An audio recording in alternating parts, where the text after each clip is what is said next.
하나님이 성취하신 새 시대라는 제목으로 말씀 전하겠습니다.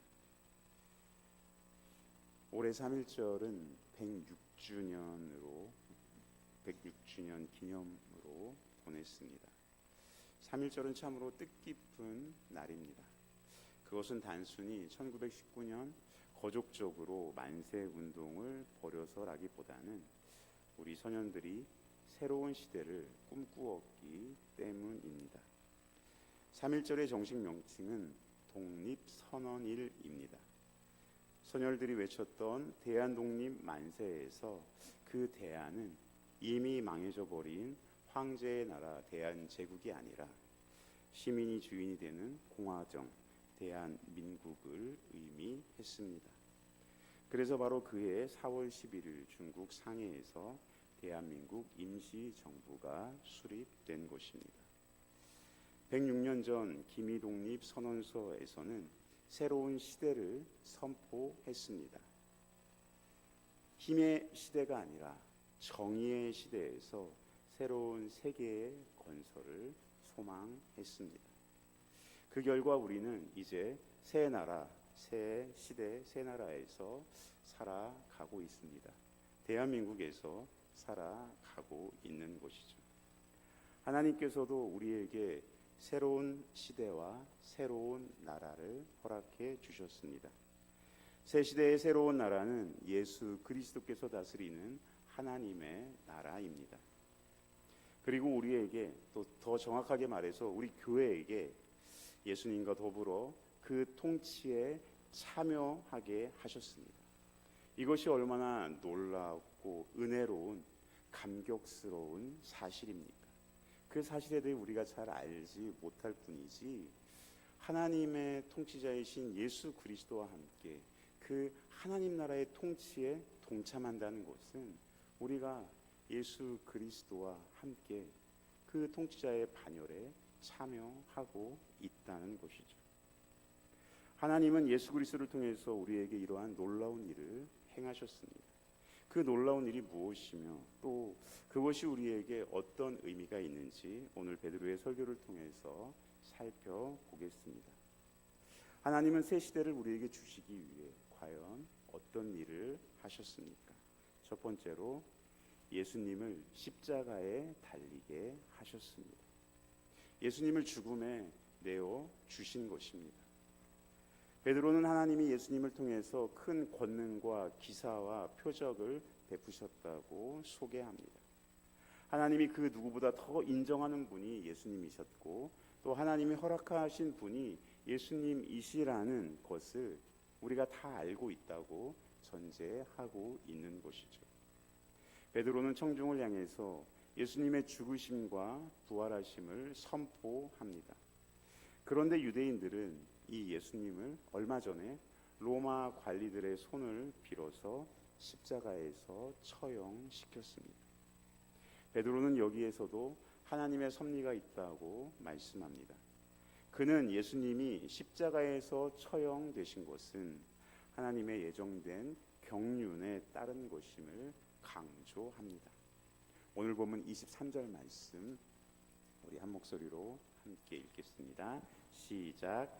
그가 하나님께서 정하신 뜻과 미리 아신 대로 내준 바 되었거늘 너희가 법 없는 자들의 손을 빌려 못 박아 죽였으나.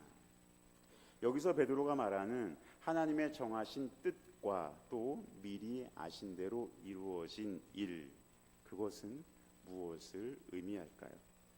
그것은 하나님이 이 땅에 보내신 예수 그리스도께서 하나님의 뜻대로 십자가에 못 박혀 죽임 당하셨다는 것을 의미합니다. 하나님은 죄인을 구원하시기 위해 이 땅에 예수 그리스도를 보내주셨습니다. 이것은 전적인 하나님의 은혜입니다. 사람은 죄로 인해 구원받을 자격이 없음에도 하나님께서는 그의 아들 예수 그리스도를 우리를 위해 보내주셨습니다. 그리고 사람들에게 그분이 그리스도이심을 확증해 주셨습니다. 하나님은 사람의 죄를 대속하시기 위해 예수 그리스도를 십자가에 죽게 하셨습니다. 죄를 지은 장본인은 바로 사람이었지만 사람이 아닌 예수 그리스도를 십자가에 못 박혀 죽게 하신 것입니다. 이것이 바로 사람을 구원하시기 위해 하나님께서 미리 정하신 계획입니다. 예수님은 큰 권능과 기사와 표적으로 사람들 앞에서 자신이 그리스도이심을 보이셨지만 사람들은 예수님을 비난하고 정죄했습니다. 베드로는 이 일을 하나님께서 하셨다고 분명히 밝히고 있습니다. 사람이 죽어야 하는데 정작 하나님은 사람 대신에 예수님을 십자가에 내어 주십니다. 그리고 죄인에게 퍼부어야 할 진노를 또 저주를 십자가에 달리신 하나님의 아들 예수님께 남김없이 쏟아 부으셨습니다. 그 결과 우리는 죄를 졌던 우리는 그리고 우리가 가지고 있던 그 죄는 이제 예수님께로 전가되었고 예수님이 그 죄에 대한 대가 형벌을 십자가에서 받으신 것입니다. 그리고 예수님께서 십자가에 못 박아 죽으실 때 우리도 또한 예수님과 함께 십자가에 못 박혀 죽었습니다. 그래서 이제는 우리는 죄에 대해서 완전히 죽은 자가 되었습니다. 로마서 6장 11절 말씀 우리 함께 읽습니다. 이와 같이 너희도 너희 자신을 죄에 대하여는 죽은 자요 그리스도 예수 안에서 하나님께 대하여는 살아있는 자로 여길지어다. 아멘. 하나님의 아들이신 예수님께서 왜 하나님께 버림받으셨습니까?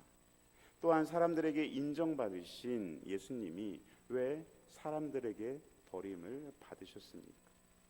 하나님은 예수님이 그분의 아들이시며 세상의 구주이시라고 증언해 주셨지만 결국 죽음에 예수님을 내어 주셨습니다. 예수님이 우리를 대신해서 버림받으시고 또 십자가의 고난을 받게 하신 그 하나님의 경륜을 우리는 깊이 묵상해야 합니다. 죄인인 우리를 아무것도 하나님께 의롭다고 할 수 있는 것이 없는 우리들을 위해서 독생성자 예수 그리스도를 우리 대신에 죽게 하신 그 사랑과 그 놀라운 계획을 우리는 깊이 깨달아야 합니다. 그리고 놀라운 구속의 계획을 세우시고 또 친히 성취하신 하나님의 주권을 우리는 철저히 인정해야 합니다. 이처럼 교회의 새 시대는 하나님께서 예수 그리스도를 십자가에 못 박으심으로 열어 주셨습니다. 우리는 하나님 아버지의 그 은혜와 사랑이 얼마나 크고 놀라운 것인지 분명히 알아야 합니다. 그리고 이 사실을 세상에 전함으로써 아직도 예수 그리스도께서 이 땅에 오셔서 우리의 죄를 용서해 주셨다는 그 소식을 모르는 자들에게 우리에게 구원의 길이 열렸음을 알게 해야 합니다. 하나님의 그 구원의 경륜을 아시고 또 그 구원의 기쁜 소식을 전하시는 저와 여러분들 되시길 주님의 이름으로 축복합니다. 아멘. 두 번째로 십자가에서 죽으신 예수님을 다시 살리셨습니다. 하나님은 이제 예수님을 십자가에서 죽으신 그 예수님을 사흘 만에 부활하게 하셨습니다. 이제 베드로는 예수님의 사역과 십자가의 죽음 이후에도 하나님이 계속해서 나사렛 예수와 함께 하고 계셨음을 전했습니다. 사망의 고통에서 예수님을 풀어 살리신 것, 즉 예수님의 부활 역시 하나님께로부터 말미암은 것이기 때문입니다. 이어서 베드로는 구약의 시편 16편 후반부의 말씀을 인용하므로 이 진리가 선지자 다윗으로부터 예언되었던 것임을 전합니다. 다윗의 이 고백이 장차 자신의 뒤를 이어 나타날 예언된 후손으로서의 메시아 그리고 그의 부활을 가리킨다고 증언합니다. 결국 나사렛 예수가 바로 하나님께서 일으키신 다윗의 후손이며 또 베드로와 사도들이 이 예수 부활 사건의 증인들이라는 것임을 가리키신 것입니다. 예수님은 다윗의 후손으로 오신 메시아이십니다. 다윗은 성령의 감동을 받아 메시아에 대해 예언했으며 자신의 후손 중에서 메시아가 나올 것을 미리 알고 있었습니다. 이처럼 베드로는 예수님이 바로 하나님이 일으키신 다윗의 후손이며 또 자신들이 예수님의 부활 사건의 증인이라고 선포합니다. 베드로가 이 시편을 인용한 것은 예수님이 죽음에 매여 있을 수 없는 존재임을 설명하려는 데 목적이 있습니다.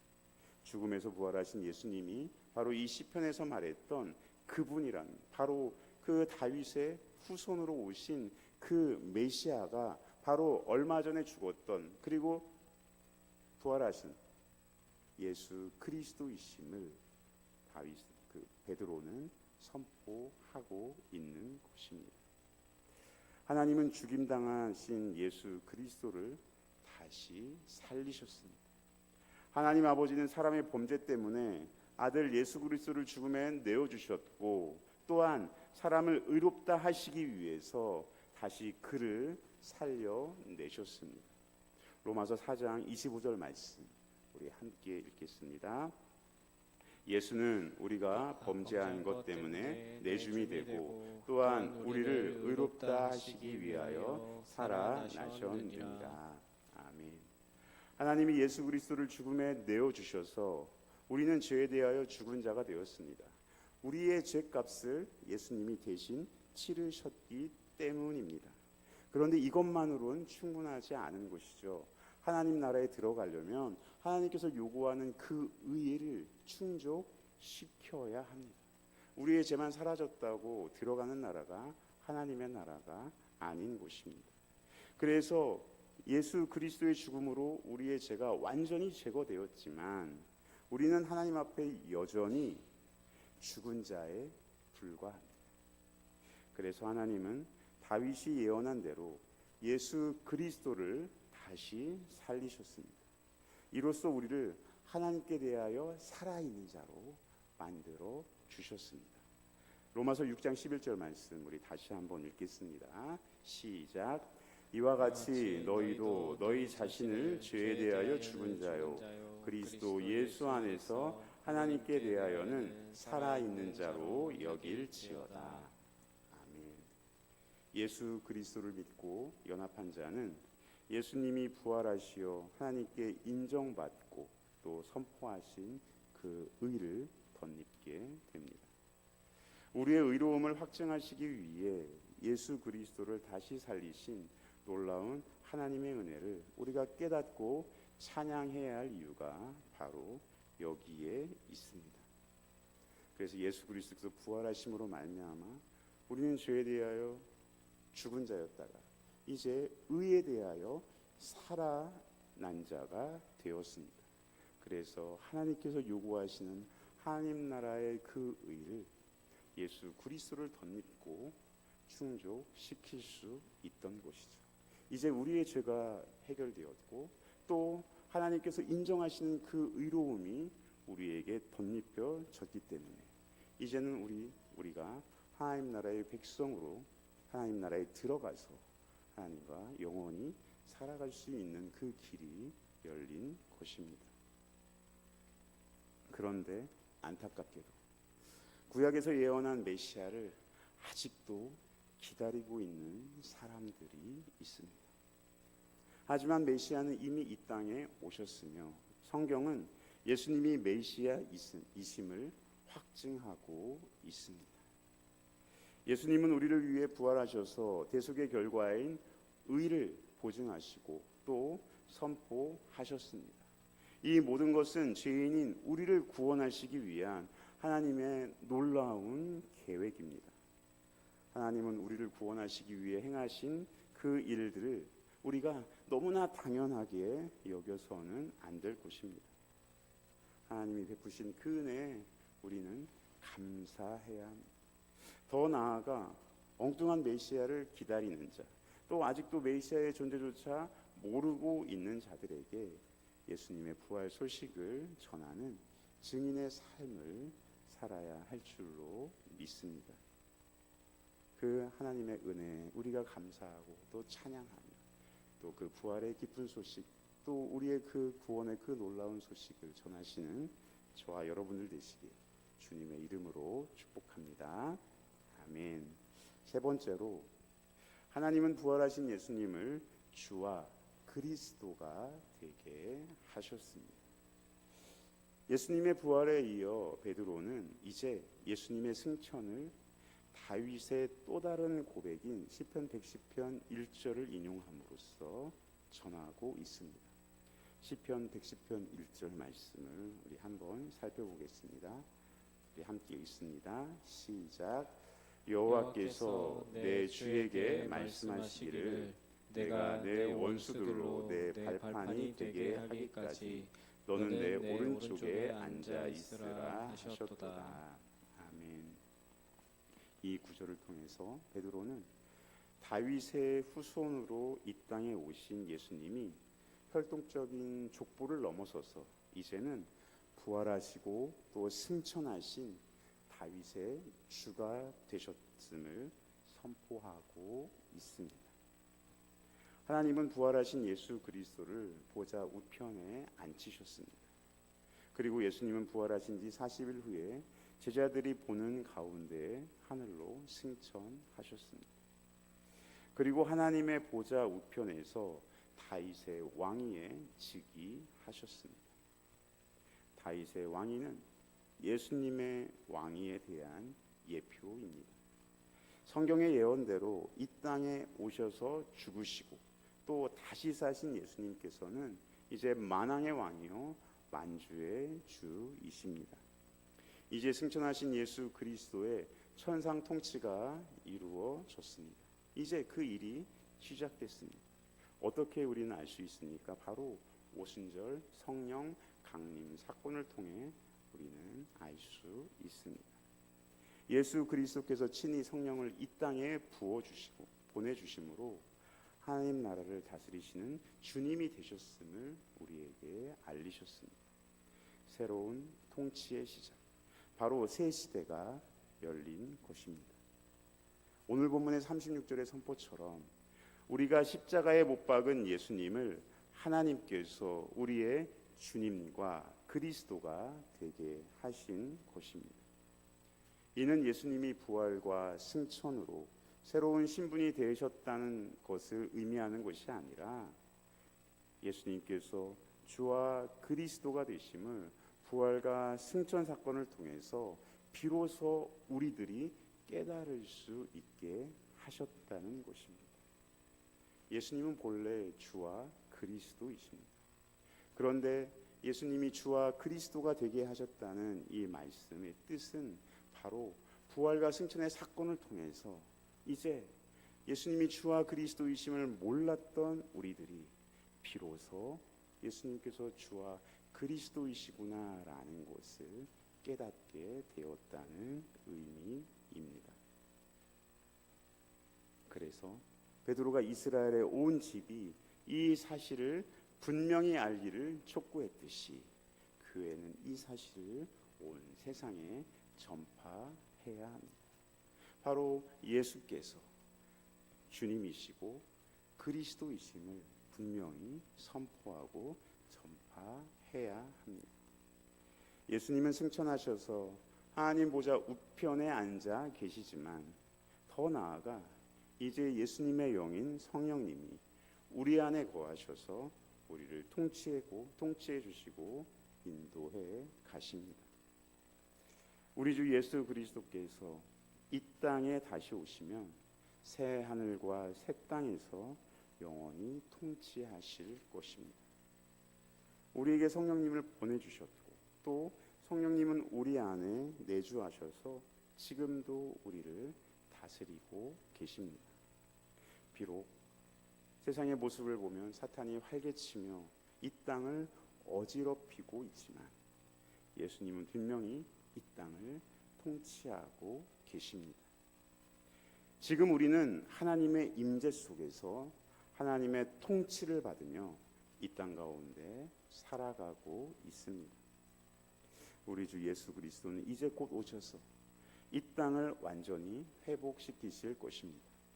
다윗이 시편에서 예수님을 주님으로 고백했듯이 우리를 위해 죽으시고 부활하시고 승천하신 예수님이 우리의 주님이시요 만주의 주님이심을 온 세상이 인정하게 될 것입니다.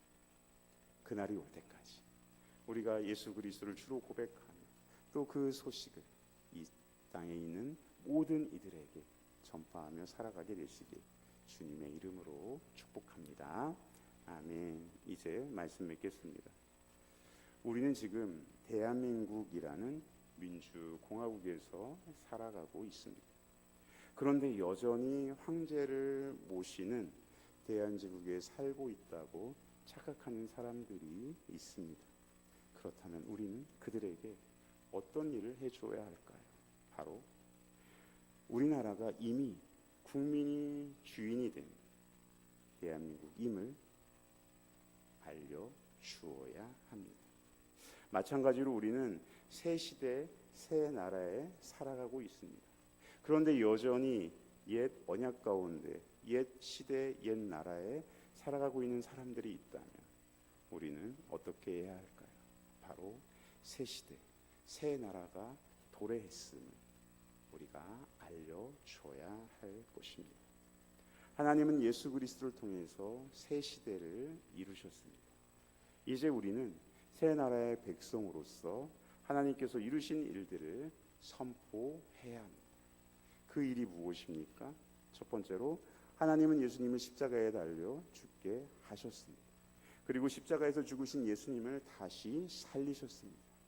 마지막으로 부활하신 예수님을 주와 그리스도가 되게 하셨습니다. 이토록 크고 놀라운 일을 행하신 하나님께 영원 무궁토록 찬양을 올려드려야 합니다. 늘 우리가 하나님께 감사해야 합니다.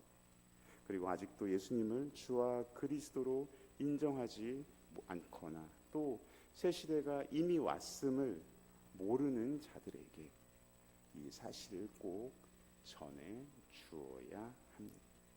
바라옵기는 우리 동인교회가 하나님이 성취하신 새 시대를 누리고 또 이웃들에게 이 새 시대가 돌아왔음을 알림으로써 하나님 나라의 새 백성으로서 하나님 나라의 복된 풍성한 은혜를 누리며 살아가시기를 주님의 이름으로 축복합니다. 아멘.